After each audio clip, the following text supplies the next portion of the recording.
नमस्कार, मैं हूं रविशंकर पाल।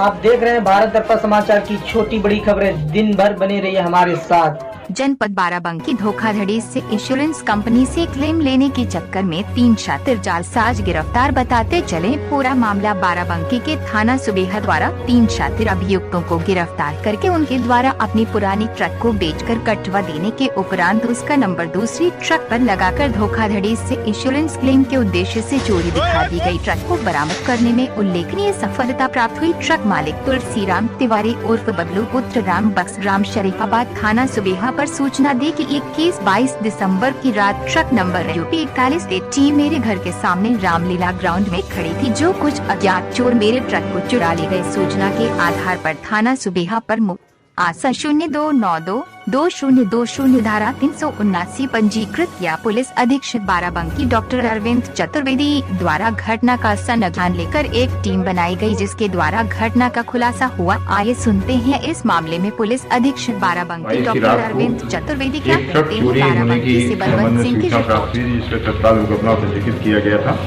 तुलसीराम तिवारी जो ग्राम शरीफाबाद के रहने वाले हैं, इन्होंने कहा था कि इनकी ट्रक इनके घर के सामने से चोरी हो गई। पुलिस ने इसके संबंध में प्रारंभिक जानकारी एकत्र की। इनसे खुद भी जानकारी लेने का प्रयास किया, क्योंकि वो ट्रक कभी भी इनके घर के सामने खड़ी नहीं होती थी, वहाँ इतना पर्याप्त स्थान नहीं था। लेकिन वादी का कहना था कि ट्रक वहीं खड़ी थी और ट्रक का जो देखभाल है, उसके भाड़े पर चढ़ाना, उसका हिसाब रखना, ये इनका भतीजा किया करता था, राजीव कुमार। राजीव कुमार से जब बातचीत करने का प्रयास किया गया तो वो उपलब्ध नहीं था। बाद में आने पर उसने बताया कि वो अपनी ससुराल रामसनी घाट गया हुआ था, लेकिन ससुराल से वेरीफाई करने पर पता चला कि वो कई महीनों से यहाँ नहीं आया था।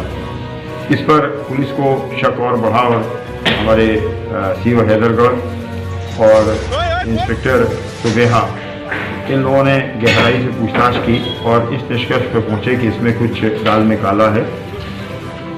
गहराई से पूछताछ करने पर ज्ञात हुआ कि टीकाराम के पास कुल 3 ट्रकें हैं, जिनमें से एक ट्रक बीते दिनों उसने ग्वालियर में सेकेंड हैंड बेच दी कटवाने के लिए, जर्जर हो गई थी।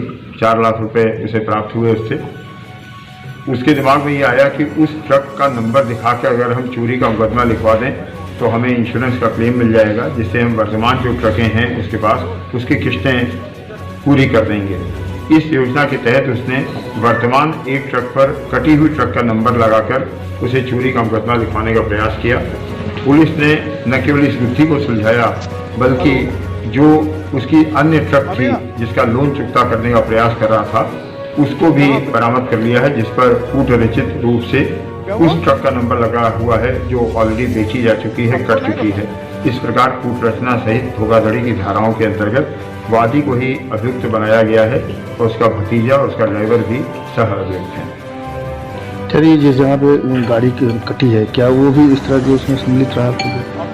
प्रथम दृष्टया तो उसका अपराध नहीं बनता है जो अभी तक का घटनाक्रम है, क्योंकि उसने किसी प्रकार का कोई बयान या कोई कागज ऐसे नहीं दिए हैं कि जो वर्तमान गाड़ी बरामद हुई है इससे संबंधित हो।